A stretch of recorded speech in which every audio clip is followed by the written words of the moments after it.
Thanks to all the witnesses for being here. Ms. Cook, I want to say thank you especially to you. Thank you for being here. Thank you for telling your story. And I'm sorry for what you and your family have had to endure. And it's powerful to have you here today. Thank you very much. I want to talk about some of these policies that have gotten to where we are today. Mr. Jackson, if I could just start with you. You were Deputy Director in the Biden White House for gun violence and a special assistant to the president. Is that correct? Yes, sir. You're also affiliated with the Community Justice Action Fund. Is that correct? Yes, I'm also a survivor of gun violence. You were their executive director. When was that, the Community Justice Action Fund? 2021 to 2023. And you're affiliated with them now? Yes, as executive advisor. Okay. The Community Justice Action Fund is, do you disclose your donors? Yes. All of the donors are public? Yes. You're funded by the Tides Advocacy Group, among others? They're a fiscal sponsor. This is, right. They that would be handle a donor. our HR. Yeah. Mm-hmm. This is a George Soros funded group? No. He's one of the donors? No. He's a donor to the Tides Advocacy Group? Yeah, that's our fiscal sponsor. So they handle our HR, our back office, our operations. Great. Okay. Great. So in other words, I mean, we're one of 300 organizations. Right, that they run. You are a subset we of pay them. pay them to be a fiscal Well, sponsor. you are a subset of that organization, which he helps to fund, right? Okay. All right. Just wanted to get a level set here. So I want to ask you about some of the policies that you've advocated because they're exactly what we see implemented in these blue cities, like defunding the police. No. Indeed. That's not. We advocate for Wait, I haven't asked a question yet. We'll get to. I've got a lot of questions. Believe me, and I'll give you time. So let's talk about this report that you issued when you were executive director, a policymaker's playbook. And I'll ask you to enter it into the record, Mr. Chairman. Great. Without objection. Thank you. Before we dive in, make sure you hit that like button, subscribe to the channel, and turn on notifications so you never miss an episode. This is the kind of content the mainstream media will not give you, and your support keeps this message alive. In this report, you advocate, and I quote now, defunding the police because the long-term goal is fundamentally to reimagine how the state serves its citizens in the project of public safety. You go on to say police departments traumatize residents through a destructive cycle of racist over-policing, and the answer is not to add any more money to police budgets. Talk to me about, why is it that denying policing to the most vulnerable communities is a solution? I know that's what the blue cities are doing, but why is that a good idea? Well, look, I in no way stand with defunding law enforcement.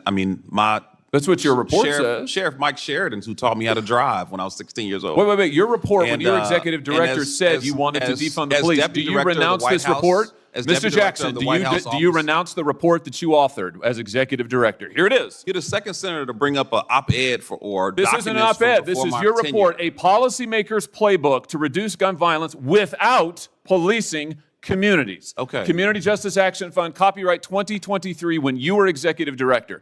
Now you say you don't know anything about it. Now you say that you haven't heard of it, just like the Democrats who all of a sudden say, we're all for the police. They've been advocating defunding them for years. Okay, well, you can look at documents or you can look at results. My question is, do you renounce this report now? You say you no longer agree with this. And my answer is that I led the efforts to invest $42 billion in law enforcement. You've advocated defunding the police as executive director of an organization that you still lead and are affiliated with. Never see me advocate for that directly. What you see me advocate for is a comprehensive approach to reducing violence. Right, the comprehensive approach is defunding the police, which is what this says. The entire time. This is so typical of what the Democrats do now. After your policies have transparently failed and led to the deaths of millions of Americans, now you say you've never heard of defunding the police. Your own report recommends it on page after page after page. Let me ask about something else you say. Here's what you say we ought to invest in. Instead of funding the police, here's what we ought to invest in. We need to invest in programs that acknowledge the need for safe space initiatives led by lesbian, gay, bisexual, two-spirit, trans, and gender nonconforming people. What's two-spirit? Well, look, I don't know exactly. You guys are pulling some interesting quotes. This is from your report. If you look at the report, the focus is on investing in violence intervention, outreach workers. You say that you shouldn't invest in the police, but we ought to invest in two-spirit community programs that acknowledge two-spirit individuals. We are not going to discriminate against that. We're not going to discriminate against any nonprofit that wants to help us prevent violence in our community. What is two-spirit? You say don't fund the police, but do fund programs that create safe spaces for two-spirit people. What is? I just want to know. I don't know what that is. I have no idea what that is. Well, I honestly, I'm not completely aware of the language or the you wrote the spirit of how that was report. written. But what I'm telling you is that what is a two-spirit individual? I mean, really, this is your policymaker's playbook. You are the witness called by the Democrats on this committee, so I assume you reflect their views. Well, you don't want to fund the police. You want to fund safe spaces for two-spirit individuals. What is a two-spirit person? I feel like I'm looking at a two-faced individual because you talk about reducing Oh, no, sir. violence. You're looking at somebody who's reading you your own words, and I'd like to hear an answer. Programs. Here's the answer. The answer is you don't have any solutions. You want to invest in gobbledygook and take away money from police officers who actually keep our communities safe, and when you're called on the record, you deny it. It's all there in black and white, and your record is there in black and white, and it's a disgrace. We reduced homicides by 31%, and as someone who's been shot and nearly killed, I take offense that you would think that the last 13 you won't answer my we're not questions, focused on that you reducing deny your violence. own words, and that you are leading this committee astray. And frankly, sir, your policies are absurd. They're absurd. I don't think we're getting any place, so let's... Now, let's talk about what we just heard. What stood out in this hearing was the way certain Democratic-aligned witnesses try to distance themselves from their own words and their own reports. When pressed on whether they ever advocated for defunding the police, we heard denial after denial, even though the evidence was right there in black and white. Reports authored under their leadership called explicitly for pulling resources away from law enforcement and instead funneling money into programs that sound more like social experiments than actual solutions to violent crime. This is the fundamental contradiction we see so often from the left. They once proudly championed defund the police as a rallying cry. Then, when crime skyrocketed, when homicides tore apart communities, and when ordinary families paid the price, they suddenly backtracked. Now they insist they never meant it. But the record does not lie. The very documents they published laid out this agenda in detail. And what was offered in place of police funding? Safe space programs led by activists with particular emphasis on identity-based initiatives like Two-Spirit support groups. When asked directly what Two-Spirit even means, the witness had no clear answer. Think about that. These are the kinds of proposals they want taxpayers to fund while arguing against properly funding the police officers who risk their lives to keep our neighborhoods safe. This approach reveals the deeper problem. The left tends to prioritize abstract ideological experiments over practical solutions that protect people on the ground. You cannot keep communities safe with vague concepts and social buzzwords. You keep them safe with trained law enforcement accountability and policies that deter crime rather than excuse it.